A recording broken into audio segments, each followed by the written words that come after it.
Mas o que que envolve, por exemplo, esse processo de análise de código, né? A gente costuma dizer que na análise de código a gente tem dois elementos básicos, tá? Que é a legibilidade e a compreensão, e com isso, a gente tendo esses dois elementos, essa essência da análise nesses dois elementos, isso facilita todo o processo de práticas que a gente precisa aplicar. Então, começando, por exemplo, por estruturas pequenas, independente do paradigma. Quando eu crio estruturas pequenas, quando eu associo isso, por exemplo, com nomes significativos, que facilitem a legibilidade, quando eu adoto padrões aqui no sentido de code conventions ou coding standards, né? Porque a gente tem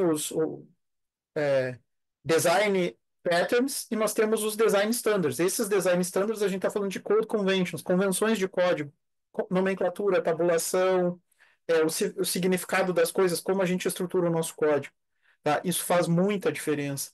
Organização das nossas estruturas de dados e algoritmos que a gente está usando. Isso faz uma enorme diferença nas aplicações que a gente desenvolve. Tem muita aplicação hoje que tem problemas, por exemplo, de performance, tá?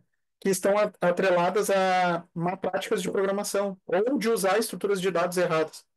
E isso impacta depois tu ter que usar mais recurso computacional, ou usando qualquer outro tipo de recurso de programação para tentar resolver um problema que é um problema de base, é um problema de fundamento. Estrutura de dados e algoritmos são coisas fundamentais para quem está se aventurando no desenvolvimento de software, né? Outro ponto importante, aplicação dos paradigmas, entender os paradigmas que a gente está utilizando, seja um paradigma estruturado, um paradigma funcional, um paradigma OO, entender os princípios, saber o que que é abstração, o que que é polimorfismo, mas e aqui eu não estou falando simplesmente de entender só o conceito, tá? Eu estou falando na aplicação. O que que implica, por exemplo, o uso do polimorfismo? Tá? O que que o polimorfismo pode me trazer de benefício, né? Hoje eu ainda estava conversando com um colega, né? Tem linguagens, por exemplo, que estão deixando de implementar, por exemplo, a herança, mas não abrem mão do polimorfismo, que é o caso, por exemplo, do Go, do Rust. E eu digo que o polimorfismo, a implementação do polimorfismo, onde a gente tem, eu brinco que ele é um meta-padrão, onde a gente tem a injeção de dependência, né? Por exemplo, a gente tem uma classe cliente, uma abstração e uma derivada, né? Que a gente tem aquela relação. Isso, para mim, se a gente pegar, por exemplo, os padrões mais tradicionais como o GOF,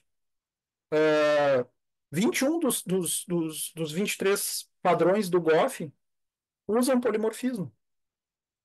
Então, na realidade, todos esses patterns, todas as coisas que surgem, nada mais, nada mais são do que a aplicação correta dos princípios, tá?